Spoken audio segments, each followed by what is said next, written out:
Okay. हाय बच्चों, तो आज हम जो पढ़ेंगे वो क्या है, कॉम्बिनेशन ऑफ रेसिस्टर्स। चलो उससे पहले हम ये बात कर लें कि ये टॉपिक कौन कौन देख सकता है। ये जैसे कि 10th वाले भी देख लेना, 12th वाले देख सकते हो, और नीट और जेई वाले भी देख सकते हो। ठीक है, देखो कॉम्बिनेशन ऑफ रेसिस्टर्स का मतलब क्या होता है, पहले ये समझो इस टॉपिक का मतलब क्या होता है। भाई देखो देखो, कॉम्बिनेशन ऑफ रेसिस्टर्स का मतलब क्या होता है। देखो मतलब रेसिस्टर्स तुम्हें पता होगा, रेसिस्टर्स एंड रेजिस्टेंस एक फिजिकल डिवाइस है जिसमें रेजिस्टेंस उसको बोल देंगे, रेसिस्टर्स बोल देते हो। जैसे पंखा क्या है, रेसिस्टर्स है, फिजिकल डिवाइस है वो, समझिए बात। फिजिकल डिवाइस जिसके पास रेजिस्टेंस करता हो, रेजिस्टेंस मतलब करंट को फ्लो करने में रुकावट पैदा करता हो, उसको हम रेसिस्टर्स बोल सकते हैं। सही है। अब यहाँ पे समझना होगा कि जो हम रेसिस्टर्स की बात कर रहे हैं, इसका कॉम्बिनेशन की बात कर रहे हैं। जनरल हम तो दो तरीके के कॉम्बिनेशन पढ़ते हैं, सीरीज कॉम्बिनेशन और पैरेलल कॉम्बिनेशन। सीरीज कॉम्बिनेशन और पैरेलल कॉम्बिनेशन। तो यहाँ पे हम सीरीज कॉम्बिनेशन की अगर हम बात करें, देखो सीरीज कॉम्बिनेशन में क्या होता है। यहाँ पे अगर रेसिस्टर्स को देखोगे तो देखो पहली बात ये देखो R1 R2 R3, हमने क्या किया, 3 रेसिस्टर्स लिया, एक के बाद एक रेजिस्टर्स, एक के बाद एक रेजिस्टर्स अगर जुड़ा हो तो उसको क्या बोलोगे, सीरीज कॉम्बिनेशन। देखो यहाँ पे R1 के बाद फौरन R2 जुड़ा, R2 के बाद फौरन R3 जुड़ा, तो ये कौन सा कॉम्बिनेशन हो जाएगा, सीरीज कॉम्बिनेशन हो जाएगा। अरे समझ में आ रहा है कि नहीं आ रहा है। तो देखो एग्जैक्टली हम देखो हमने क्या किया, R1 लिया, R2 लिया और R3 लिया। क्या लिया, 3 रेजिस्टर्स लिया, R1 R2 और R3, और हमने क्या किया, एक के बाद एक रेजिस्टर्स को जोड़ना स्टार्ट किया। उसके बाद मैंने एक बैटरी को अज्यूम किया जिसका वोल्टेज क्या V है। अब इस रेजिस्टर्स को हम इस बैटरी V से, जिसका वोल्टेज V है, उससे मैंने कनेक्ट करा दिया। तो यहाँ पे ये देखो, अब ये बैटरी है, तो जब बैटरी है तो क्या करेगा, जब बैटरी है तो तुम्हारा करंट I फ्लो कराएगा, करा ही रहा है। देखो यहाँ पे करंट I फ्लो हो रहा है। अब यहाँ पे करंट यहाँ से फ्लो होने स्टार्ट हुआ, अब यहाँ पे पहुँचा। यहाँ पे पहुँचने के बाद तुम खुद देखो, जो करंट R1 में होगा वही R2 में होगा, R3 में भी वही होगा। क्यों भाई, क्योंकि बैटरी जितना करंट दिया है वापसी में भी उतना ही करंट आना चाहिए। बैटरी ने करंट कितना दिया था, I, बैटरी ने कितना करंट दिया था, I। अब यहां सर्किट में ये मूव किया और I वापस भी लिया और ले गई। तो यहां पे खुद देखो, यहां पे R1 में क्या है, अगर I है, R2 में भी क्या है, I है, R3 में भी क्या है, I है। समझे। तो यहां से हम ये समझे, सीरीज कॉम्बिनेशन में जो भी रेजिस्टर्स होते हैं, जितने भी रेजिस्टर्स लगे होते हैं, अगर वो सीरीज कॉम्बिनेशन है तो I क्या होगा, सेम होगा।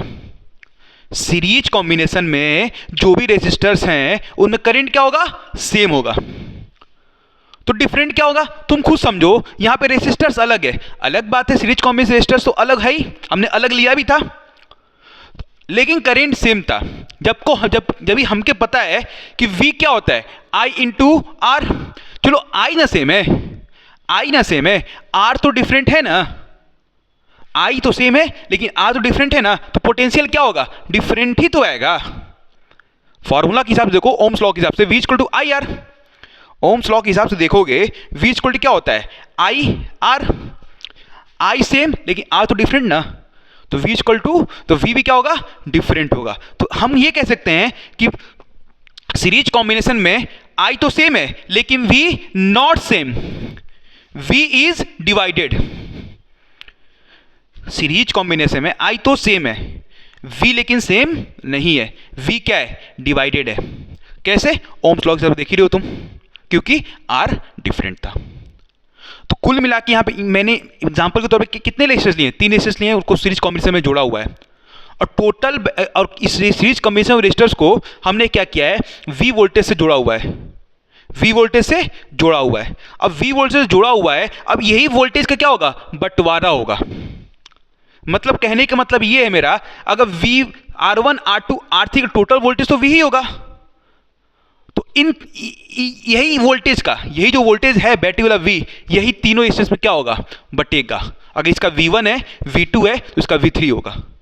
मतलब समझ साफ हो गया कि I सेम V डिफरेंट, मतलब डिवाइडेड इनटू ऑल रेसिस्टर्स।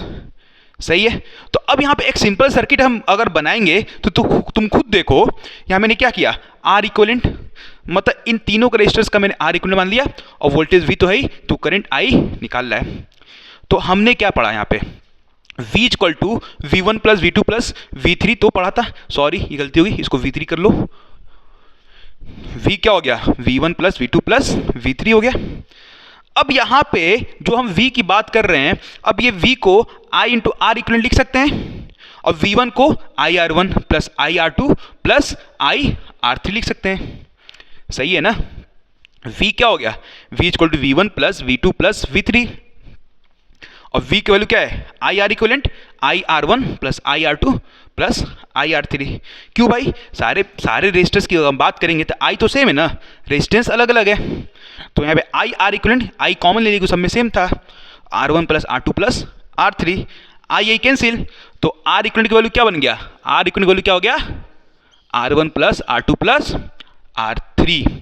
ये चीज़ तुम्हें ध्यान रखना है, तुम्हें इसको स्टामक कर रहा हूं मैं, इसको ध्यान ये रखना है, ध्यान ये रखना है कि अगर सीरीज कॉम्बिनेशन में कितने भी रेजिस्टर जुड़ा हो, उसका हमें आर इक्विवेलेंट चाहिए। आर इक्विवेलेंट कहने का मतलब है, तीन, यहाँ पे तीन लिया था एग्जांपल, तीन रेजिस्टर्स को हटा के मैं सिंगल एक रेजिस्टर लगाना चाह रहा हूं, तो उसका इक्विवेलेंट क्या होगा, वो किसके इक्वल होगा, कुछ नहीं, जितने भी रेजिस्टर्स जुड़े होंगे उसको सिंपली ऐड कर दो। यहाँ पे आर इक्विवेलेंट क्या हो गया, R1 plus R2 plus R3। सही है ना।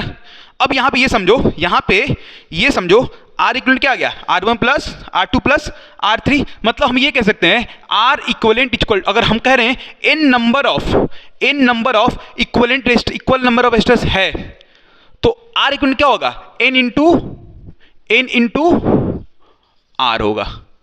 ये बहुत इंपॉर्टेंट है। मैं यहाँ पे कह रहा हूँ, सपोज करो मेरे पास 5 रेजिस्टर्स हैं जिनका हर आर की वैल्यू क्या है, 6 ओम, तो इसका आर इक्वलेंट क्या होगा, तो लिख सकते हो 5 इंटू 6, यानी क्या होगा 30 ओम। समझ गए।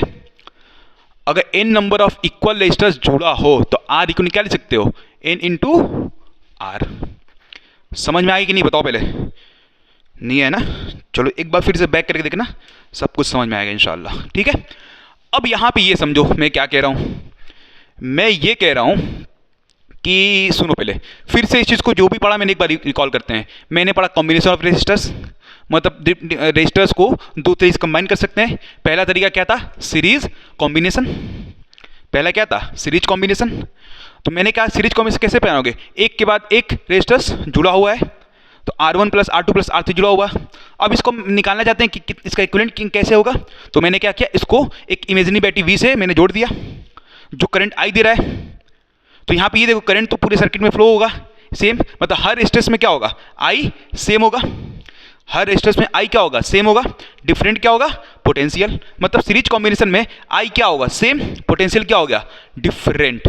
ठीक है। तो यहाँ पोटेंशियल डिफरेंट हो गया, क्योंकि V equal to V1 plus V2 plus V3 हो गया।